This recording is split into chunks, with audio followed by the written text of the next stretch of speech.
Sungguh Tuhan luar biasa, kasih Tuhan yang begitu luar biasa yang Kau berikan bagi setiap kami. Kami dipanggil Tuhan untuk menjadi umat Tuhan yang terus akan menjaga kekudusan di dalam hidup ini. Berbicaralah Tuhan kepada setiap kami siap untuk mendengar dan kami siap untuk dipakai Tuhan. Dalam nama Tuhan Yesus, Kau mengurapi setiap kami, memberikan hikmat bagi setiap kami. Roh Kudus menuntun kami. Tuhan, urapi hamba-Mu yang tidak ada apa-apanya, tetapi biarlah kuasa Tuhan berkarya. Terima kasih dan terpujilah bagi nama Tuhan. Dalam nama Tuhan Yesus kami berdoa dan kami mengucap syukur. Yang siap diberkati katakan amin. Puji Tuhan. Bapak Ibu Saudara yang dikasihi Tuhan, ya, luar biasa tema ini diangkat oleh kaum GSJA nasional se-Indonesia yang artinya holiness, yang artinya kekudusan. Kita mau belajar kekudusan. Kekudusan itu bukan hal yang berat. Mungkin ketika kita mendengar kekudusan, kita aduh berat ya dalam hidup ini. Tetapi bagi orang percaya, kita akan baca ya di dalam 1 Petrus pasal yang ke-1.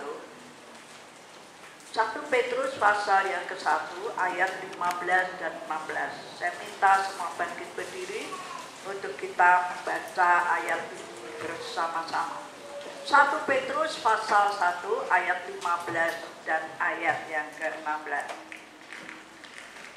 1, 2, 3. Tetapi hendaklah kamu menjadi kudus di dalam seluruh hidupmu, sama seperti Dia yang kudus, yang telah memanggil kamu. Sebab ada tertulis, kuduslah kamu, sebab aku kudus. Amin. Ya, silakan duduk.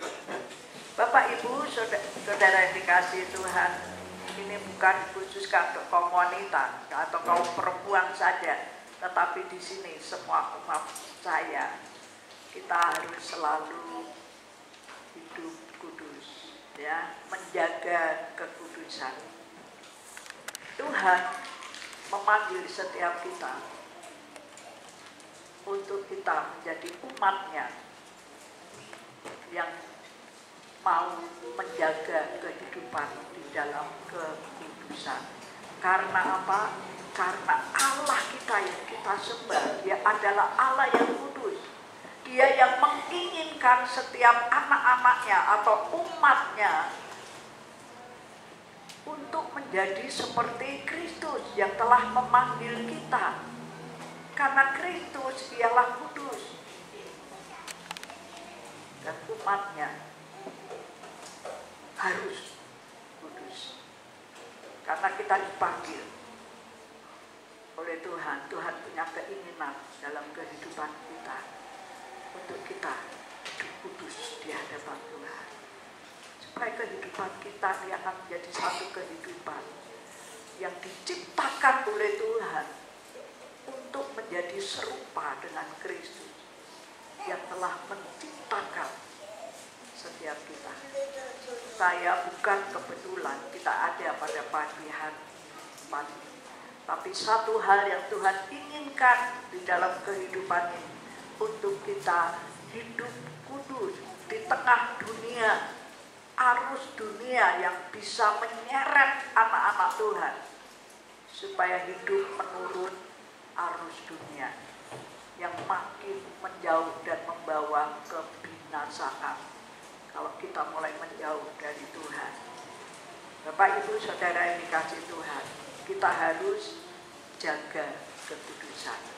Di dalam firman Tuhan dikatakan bahwa kamu adalah bait Roh Kudus. Kita ini adalah bait Roh Kudus. Apa artinya bait Roh Kudus? Di mana Roh Kudus atau Yesus Kristus tinggal di dalam setiap kita. Amin. Coba pegang dadamu.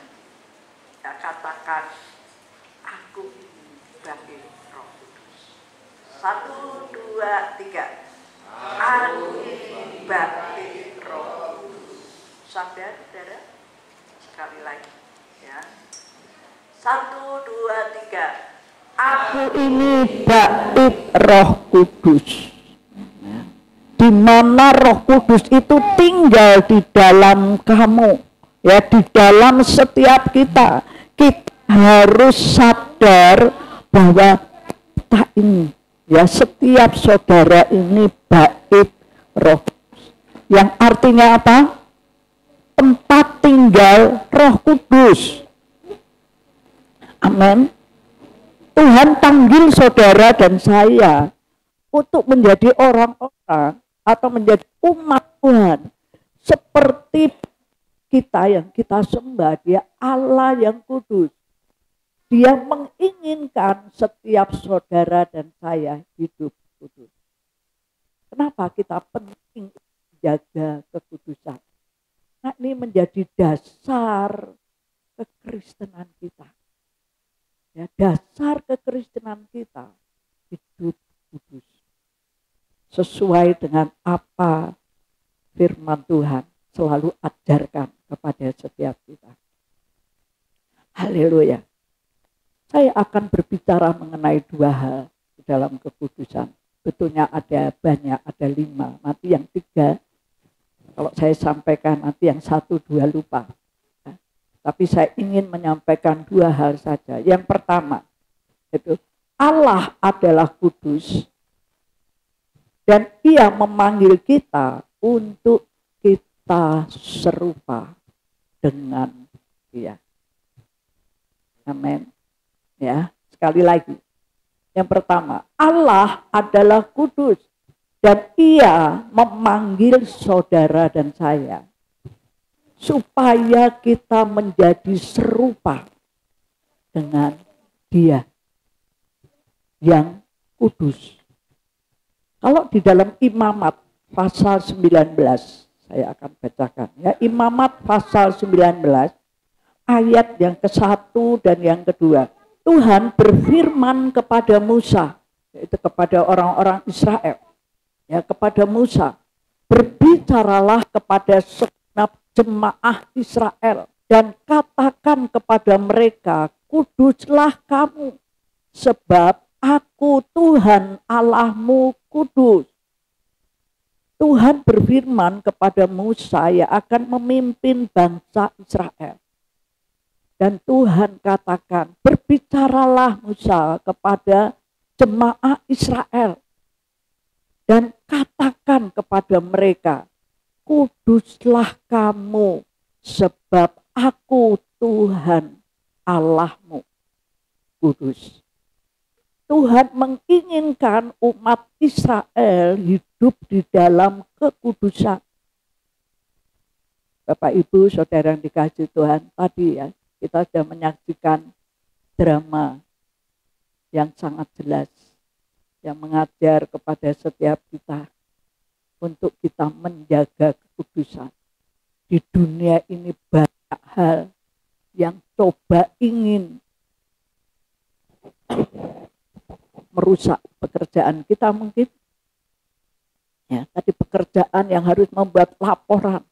Laporan itu kalau dibuat sebagai seorang sekretaris ataupun seorang bendahara harus jujur. Ya. Apa yang dilaporkan sesuai apa yang ia dapatkan. Itu mengajar kepada kejujuran. Tetapi di dalam dunia ini ada hal-hal yang membuat orang-orang menjadi tidak jujur. Ada banyak hal yang Tuhan percayakan dalam kehidupan ini. Ketika Ananias dan Safira, dia seorang yang mempunyai ladang yang besar. Dan dia menjual ladangnya dengan seluruh harta yang besar.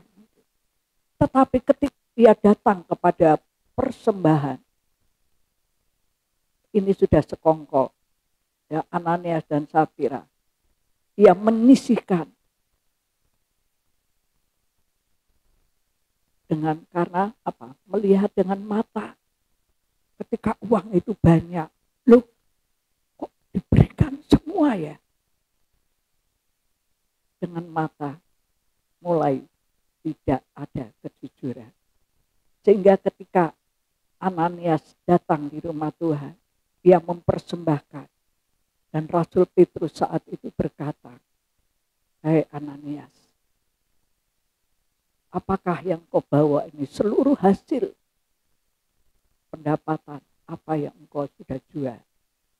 Apa yang dikatakan oleh Ananias? Dia kata, "Ya betul, ini seluruh."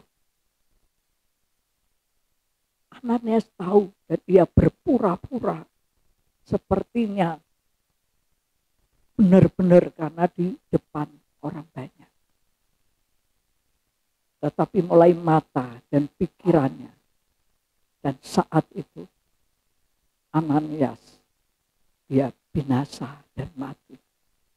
Dan istrinya Safira tidak tahu apa suaminya mati. Tahunya ia sedang mempersembahkan ya, persembahannya di hadapan Tuhan.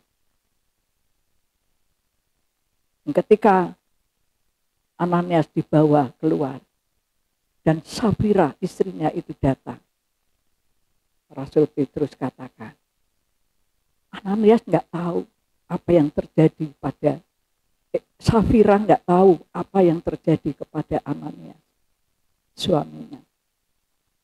Dan Safira berkata, itu semua hasil daripada penjualannya.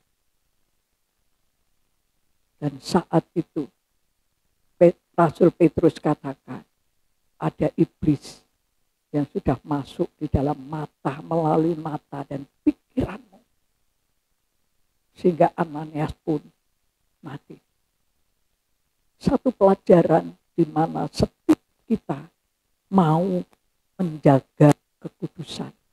Karena Allah kita adalah Allah yang kudus, yang memanggil saudara dan saya untuk menjadi serupa dengan Kristus. Saya katakan dari awal, mungkin ketika kita mendengar satu kekudusan, mungkin itu kita berkata, aduh berat. Tetapi setelah mendengar firman Tuhan pada malam hari, pada pagi hari, sudah diatraksikan melalui drama kaum perempuan yang luar biasa. Ya. Sangat jelas. Ketika foto Alkitab yang disampaikan di dalam firman Tuhan, dalam Alkitab kita, itu memberikan satu contoh akibat tidak dalam kekudusan. Akibat dari tidak menjaga kekudusan. Memang banyak tantangan.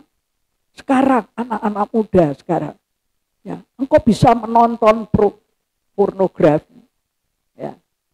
Kalau zaman dulu, tahun-tahun dulu, ya waktu saya masih remaja, orang kalau nonton pornografi, ya ini saya perlu jelaskan. Kalau zaman dulu saya ada, bahkan kalau nonton di ruangan yang gelap, bisa sendirian, bisa rame-rame. Ya. Nonton sudah ada dari zaman dulu. Tapi kalau sekarang lebih canggih. Di tempat terbuka saudara bisa nonton apapun. Bukankah itu yang menjadi tantangan yang berat bagi anak-anak muda? Bukan hanya anak-anak muda.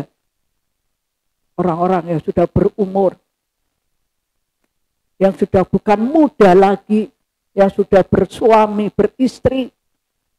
Pun jatuh ke dalam dosa, kenajisan dan kecemaran.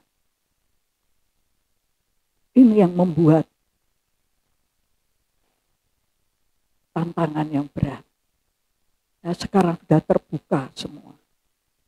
Bukankah itu satu kebebasan? Orang mau berbuat apapun. Tapi itu suatu tantangan yang berat bagi anak-anak Tuhan. Kalau kita tidak sungguh-sungguh hidup di dalam kekudusan. Dan kalau kita tidak menyadari bahwa kita ini dipanggil oleh Tuhan, yang Tuhan inginkan supaya kita hidup kudus. Seks bebas sebelum masuk pernikahan. Sekarang itu terjadi di mana-mana. Saya kemarin datang ke kantor agama, ya, catatan sipil agama yang di urutan RST. Saya ingin berbincang-bincang dengan ketua yang di situ yang megang dalam perkawinan. Saya berdoa supaya anak-anak Tuhan di tempat ini semua diberkati dalam satu pernikahan di dalam Tuhan, yang diteguhkan oleh Tuhan sendiri, berjanji di hadapan manusia dan jemaatnya, tapi terlebih di hadapan Tuhan. Itu selalu menjadi doa saya. Ya. Saya bukan hanya kebetulan ada orang-orang di sini, Bapak Ibu Saudara, tapi saya ingin menjadi satu bagian untuk saya juga bertanggung jawab. Kalau Tuhan mau tanya, apa yang kamu perbuat, Bu? Wah, saya hanya bisa khotbah. Enggak, saudara. Tapi saya harus bertanggung jawab di hadapan Tuhan. Apa yang sudah kamu perbuat? Itu dicatat. Saya pergi ke sana, saya sampaikan banyak hal tentang pernikahan anak-anak Tuhan. Bahkan ada yang menikah secara Muslim. Bagaimana jika saya ingin menikahkan mereka di rumah Tuhan? Karena mereka belum mendengar, ya, persiapan pernikahan atau pelajaran pranikah. Karena apa? Karena nikah secara agama lain. Lalu, Bu, satu-satunya ada hamba Tuhan yang bisa berbincang-bincang tentang pernikahan. Nah, itu pernikahan di Kristen, ya. Saya berjumpa dengan Kristen. Boleh enggak? Saya ingin meneguhkan mereka di dalam rumah Tuhan. Karena saya menemui jemaat-jemaat yang nikahnya ya sudah 15 tahun, 10 tahun, 5 tahun. Mereka menikah dalam pernikahan agama lain. Nah, jadi saya mulai bawa. Saya katakan, sudah pernah menikah di agama A? Nah, sudah. Lalu dia katakan, gini Bu, Ibu baik untuk menikahkan jemaat itu sebagai tanggung jawab Ibu di hadapan Tuhan. Dan tidak usah melalui catatan sipil. Ya, karena mereka sudah menikah, itu sudah dicatat di sana. Apapun agamanya itu sudah tercatat di sana. Oh, saya katakan luar biasa. Secara dunia ini, secara pemerintahan, pernikahan itu dicatat. Ya, lebih-lebih, saya bikin, lebih-lebih anak-anak Tuhan. Bukan hanya dicatat di pemerintahan, tapi catat di tangan Tuhan. Saudara rindu untuk menjadi bagian ini? Saya tergerak, saya berdoa. Saya bilang sama anak-anak, doakan. Nanti mungkin tahun 2026 saya akan menikahkan. Kalau ada yang mau dinikahkan secara Kristen atau anak-anak Tuhan, enggak usah saudara catatan sipil. Bagi yang sudah menikah, ya, tapi saya akan menikahkan kembali. Bapak Ibu Saudara yang dikasihi Tuhan, kita akan menjaga ini satu penting, ini menjadi dasar hidup orang percaya yang menyadari bahwa ini loh bait Allah, yaitu bait Roh Kudus. Yang artinya Roh Kudus itu tinggal di dalammu. Ini penting. Ya, saya sampaikan. Yuk, saya ingin membaca di dalam 2 Korintus 6 ayat 17. 2 Korintus 6 ayat 17 ini sangat luar biasa ayat ini. Ya, 2 Korintus 6 ayat 17 mengatakan demikian. Sebab itu keluarlah kamu dari antara mereka dan pisahkanlah dirimu dari mereka. Ini dari apa? Dari hal-hal yang najis tadi. Dari hal-hal yang kecemaran. Sebab itu keluarlah kamu. Artinya apa? Jauhkan kita dari antara mereka. Dan pisahkanlah dirimu dari mereka. Firman Tuhan. Dan janganlah menjamah apa yang najis. Maka aku akan menerima kamu. Amin. Beri tepuk tangan buat Tuhan.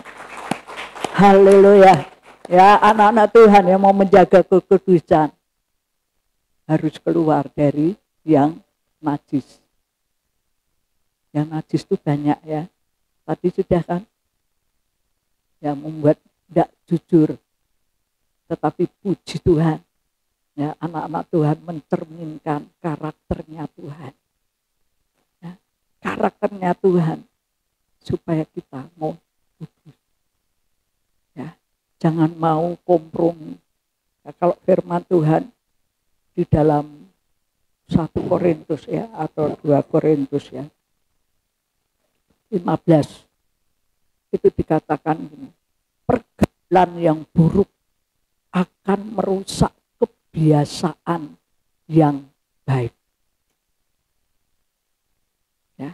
Pergaulan yang buruk akan merusak kebiasaan orang baik. Perbuatan buruk. Saudara mungkin pernah punya sahabat atau 3 orang teman atau 5 orang. Nah, senengnya apa ya? Perbuatan-perbuatan yang najis, yang teman.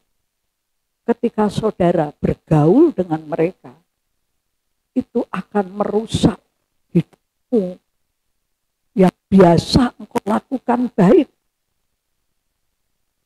Bagi pelayan Tuhan, bagi seluruh anak-anak Tuhan. Ketika kita mungkin memuji, menyembah Tuhan, kenapa ya aku ini rasanya tidak bisa naik memuji Tuhan. Tidak bisa menyembah Tuhan. Koreksi hidupmu. Hati-hati di dalam pergaulanmu. Karena dalam firman Tuhan, itu kalau tidak salah di 2 Korintus atau 1 Korintus. Ya, itu ayat 15, pasal 15 ayat 33. Pergaulan yang buruk akan merusak perbuatan yang baik. Yang biasa ia lakukan. Hati-hati. Ya, ini semua lapisan rakyat dari anak-anak kita sebagai orang tua harus membawa. Ini yang kedua. Yang kedua, hidup kudus adalah suatu keharusan. Amin. Sebab dia kudus. Yang kedua, hidup kudus adalah keharusan. Ya, bukan pilihan, tetapi keharusan karena Allah. Dia yang kudus. Dikatakan keluar dari mereka. Dan jangan menjamah apa yang najis. Keluar artinya apa? Jauhkan. Kalau mungkin sekarang kita sedang ada dalam dosa itu. Tepat katakan, maka aku akan menerima kamu. Tuhan menerima orang-orang yang mau sungguh-sungguh menyadari dan bertobat dan mau menjauhkan bahkan yang tidak mau menjamah hal-hal yang najis. Amin. Haleluya. Biar ini menjadi kekuatan bagi setiap kita, anak-anak Tuhan, untuk senantiasa menjaga kekudusan. Kebohongan, ya, kepura-puraan, sakit hati, jauhkan itu. Akan membawa kenajisan bagi anak-anak Tuhan. Tapi bagi anak-anak Tuhan yang terus mau menjaga kekudusan, ya, ketika disakiti, kita akan melepaskan pengampunan. Itu cerminan orang-orang yang dipanggil Tuhan, yang hidup di dalam kekudusan. Karena Tuhan katakan, aku datang kepada orang-orang berdosa. Itu luar biasa, itu kasih Tuhan yang begitu besar. Kalau dikatakan tadi dalam 1 Petrus pasal yang ke-1, ya, kalau saya akan baca di ayat-ayat 18, ya, 1 Petrus 1 ayat 18, ayat terakhir. Sebab kamu tahu bahwa kamu itu telah ditebus dari cara hidupmu yang sia-sia, yang kamu warisi dari nenek moyangmu itu, bukan dengan barang yang fana, bukan pula dengan perak atau emas, melainkan dengan darah yang mahal, yaitu darah Kristus, yang sama seperti darah anak domba, yang tak bernoda dan tak bercacat. Ya, itu ayat 18 dan ayat 19. Saudara dan saya sudah ditebus oleh Tuhan. Kekudusan atau dikuduskan oleh Tuhan hanya melalui darah Kristus. Saudara dan saya sudah ditebus. Bukan dengan emas perak, tetapi dengan darah yang mahal. Haleluya. Mari Bapak Ibu Saudara yang dikasihi Tuhan, kita mau hidup dan menjaga kekudusan hidup. Ini penting menjadi dasar hidup, supaya kita mau terus berjalan di dalam jalan-jalannya Tuhan. Jangan pernah kau khawatir. Sepertinya tidak ada kejujuran, sepertinya laporan itu sangat sederhana. Wong ya dia enggak tahu, bosnya enggak tahu. Seperti gitu ya. Bosnya enggak tahu kalau saya enggak jujur misalnya.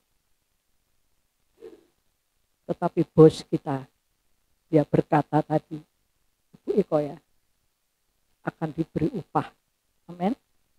Karena ia tahu, bos kita itu tahu, dia yang kudus, dia tahu sesuatu yang tidak kudus dan sesuatu yang kudus. Haleluya. Puji Tuhan, Tuhan Yesus memberkati.